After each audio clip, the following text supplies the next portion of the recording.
You are listening to Reddit to Speech Stories. Welcome back, viewers, ladies, gentlemen, non-binaries, and anyone with ears or other sound detection organs. Hope you enjoy. We are continuing with Doom Guy Isekai by Angry Spider. Chapter 46, Sloth's Personal Doom. Sloth's kingdom was not what the soldier had expected.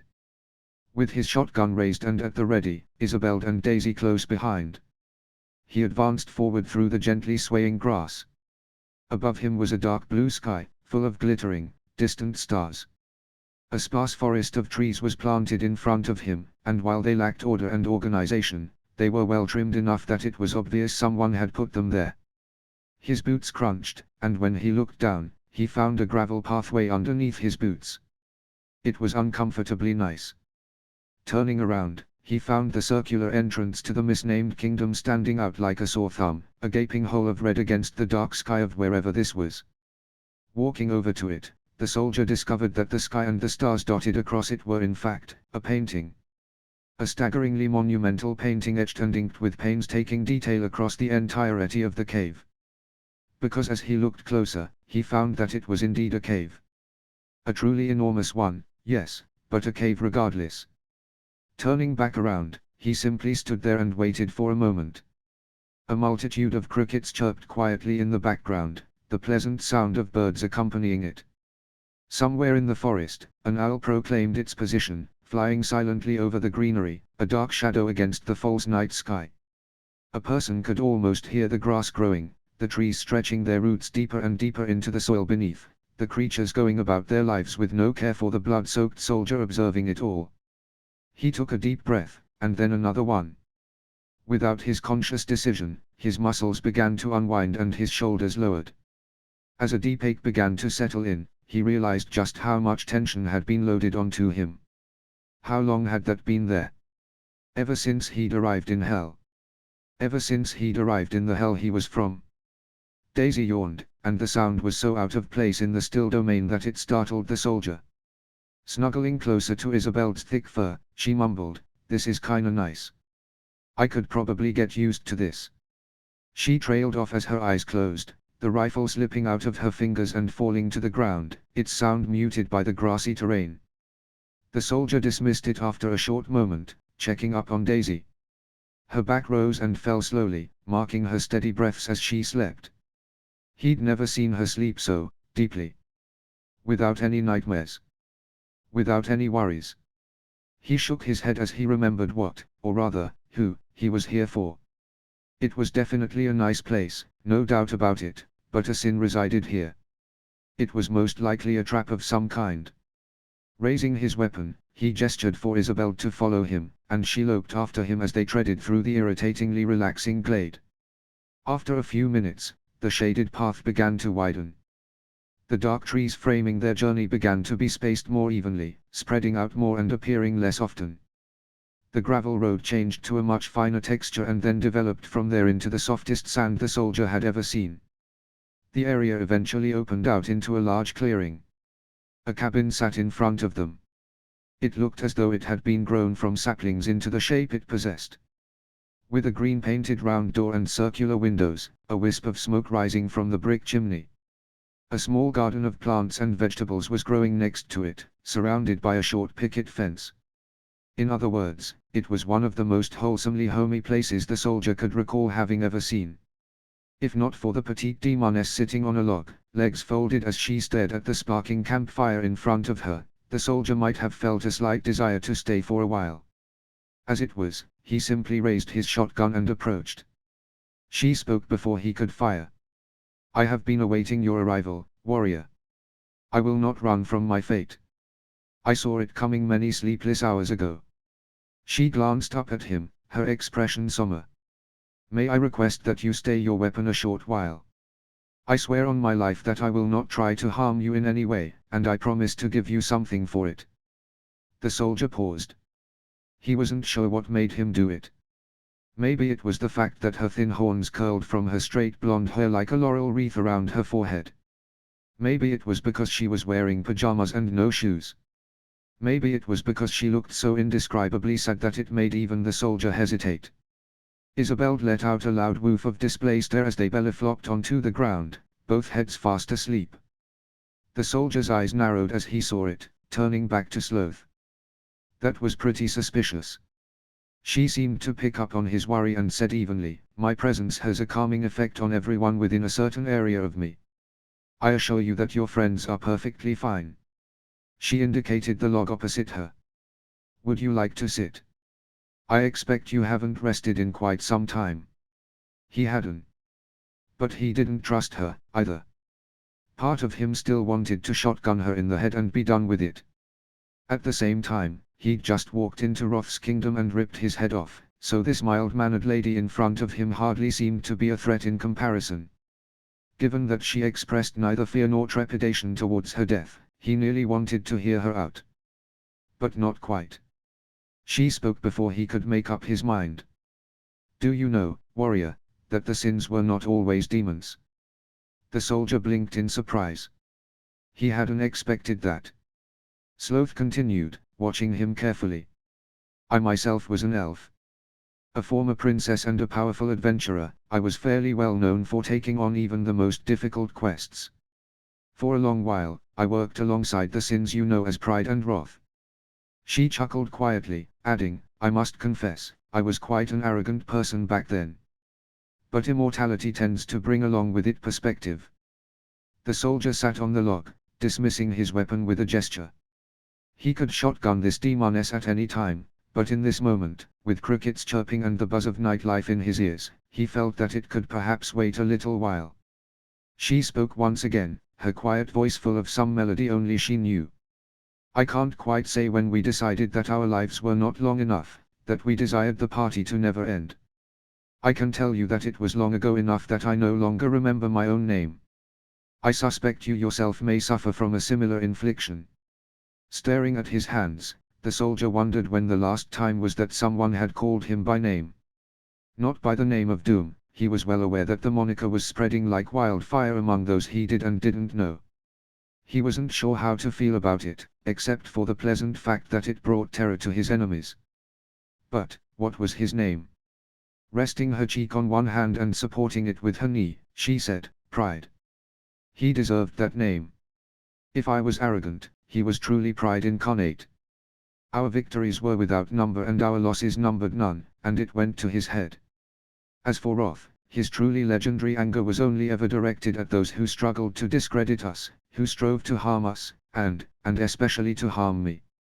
She looked up at the soldier, agony in her almond eyes.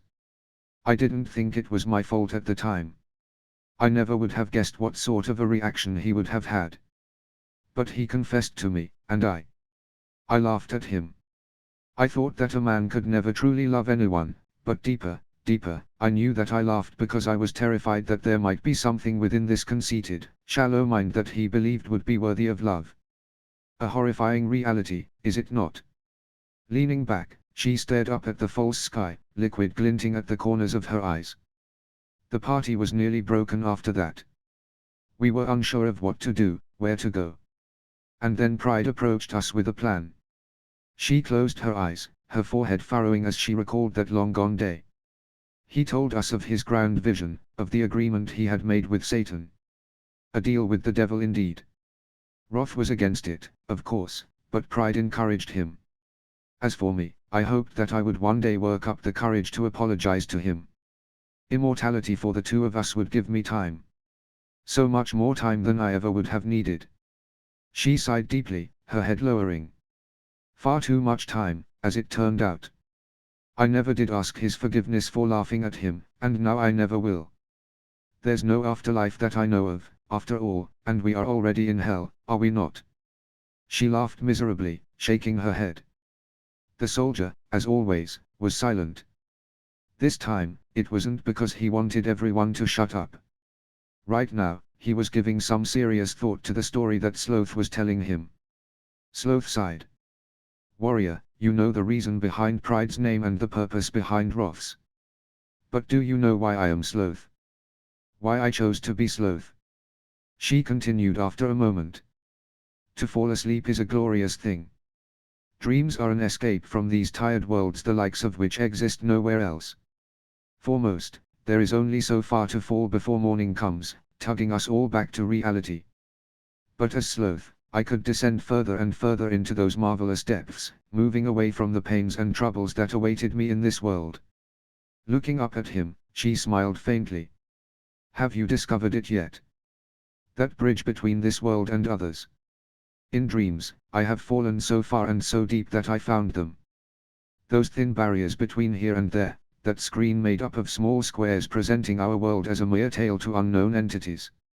As a world spun into existence by a spider, a way to pass the time. An escape for others, that they might delve into this world and leave theirs, even if only for a brief while. How I wish that I could find my way past that screen into their world. I desired to one day escape here and visit theirs, although that dream is now distant. She stared at the ground and took a deep, shuddering breath. Warrior. I am not ready to die. But I am resigned to it. Would you? She trailed off, one hand rubbing at the delicate ring finger of the other. Would you grant me a moment of privacy? It should not take more than a short while, I promise. He watched her silently, and she blinked. I had nearly forgotten. Here is your gift, as promised. The soldier felt the familiar intrusion of a perk entering his mind, and, handyman, pulled up a notification box. Memory Lane. Sloth's Blessing. This perk is unique to those who have garnered the respect of one of the 9 sins of hell, sloth. It requires neither mana nor vitality for its fuel, but only needs the conviction of someone who will overcome all obstacles to achieve their dreams, whatever they may be. Use this perk to visit past events in your mind, and recall your inspiration and your drive to perform feats the likes of which mortal creatures can only begin to imagine. He wasn't sure what all of that meant if he was honest. It seemed important in some way, and definitely looked significant, but he'd have to wait until later to ask, handyman, what exactly it did. Sloth was wringing her hands nervously. Warrior. I am far from sinless. I have not gained my title and form for no reason. I have performed atrocities, and I have done horrific things to people who did not deserve them. But I have also held the sins back from making decisions that would have leveled cities, that would have slain millions. I am aware that it is much to ask, but please. I beg of you, grant me my final request. The soldier stared at her for a long moment and then stood. Walking over to Isabel, he turned back around and waited. Sloth nearly collapsed from the stress and nodded gratefully. Thank you, warrior. I should only be a moment. Stiffly, she rose and walked into her house. The door closed with a faint click. The moment the door closed, Sloth fell to the floor. Her breath hitched in massive, unending sobs as she clutched at the fuzzy rug inside her house. The tears flooding to her eyes obstructed her vision so thoroughly that the carefully knitted pattern she'd put into it merged and swam before her, melting into a pool of vague color. Why, she wondered. Her mind was incapable of progressing past that single word, that impending doom that waited for her outside. She knew that it would come for her eventually, that the stains on her soul would one day emerge and ask for the payment due. For the grim reward that she had assigned herself. And yet, despite that, she found herself unable to come to terms with it. She had lost so many friends over her incredible lifetime, people and creatures so close to her heart that they were more family than the elves she had left behind so many millennia ago. She was nearly certain that there was no afterlife beyond hell, and even if there was, she was far more sure that she would not be going there. Whatever place her soul would travel, if any, it would be far from a pleasant one, and she would be deserving of it. She wasn't sure how long she sat there, her long hair draped over her trembling form as she cried her agony and fear to the still house. She knew that it had been a lot longer than a minute at this point and that the warrior outside would likely enter soon. But he didn't. Time passed. It was impossible to say how long she hunched there, but eventually, with monumental effort, she dragged herself to her feet. Struggling to the door, she forced her shivering hand to pull it open. Warrior, I apologize for. She paused. Doomguy, his leapery friend, and his Orthrus were gone. There was a slight disturbance in the gravel where the gigantic dog had rested, but aside from that the only hint that they had ever been there was a small bag sitting on the ground. Sloth made her way to it in a nearly dreamlike state, feeling as though the whole situation couldn't possibly be happening. The bag was heavier than she'd expected. Pulling the top open, she saw what was inside, and removed it. It was Roth's head. His expression was puzzled, as though he couldn't believe that someone had finally managed to defeat him. After a long moment, Sloth hugged it close to her chest, closing her eyes as tears continued to stream from them. "Oh, Jacob," she whispered to it, caressing it softly. "How I wish I would have told you yes." The soldier walked along the crimson road quietly, not saying anything. He was well aware that he was going to come back and kill her, obviously. But she had asked for some time, and he had decided to give her time. After all, she'd never specified how long she wanted him to wait before coming back. Daisy yawned as she woke up, rubbing her eyes and looking around sleepily. What happened? Did we find her?" Glancing over to her, the soldier nodded briefly. She blinked tiredly, asking, "Did we kill her already?" The soldier thought for a moment, and then gave her a thumbs up. Daisy grinned. "Sweet. I'm just gonna take another nap, if you don't mind." That was the best sleep I've had in ages. Curling back up on Isabel's broad back, she closed her eyes and slowly settled back into sleep. The soldier stared off into the distance. Mercy was a strange thing to him. The thought of battling someone nearly to death and then not granting them that death was a foreign concept to him. Everyone asked for it when they were on their last legs, but no one ever actually planned on rewarding the person who had given them that rare mercy. More often than not, they ended up stabbing their would-be murderer in the back at the first opportunity they could find.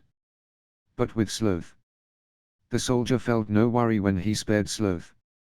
End of chapter. If you enjoyed, like, subscribe, click the bell so you don't miss any episode and do all the other YouTube stuff. Visit and support the author. All the relevant links are in the doobly-doo, and comment your opinions, good or bad. And I'll see you next time. And as usual, have a wonderful day.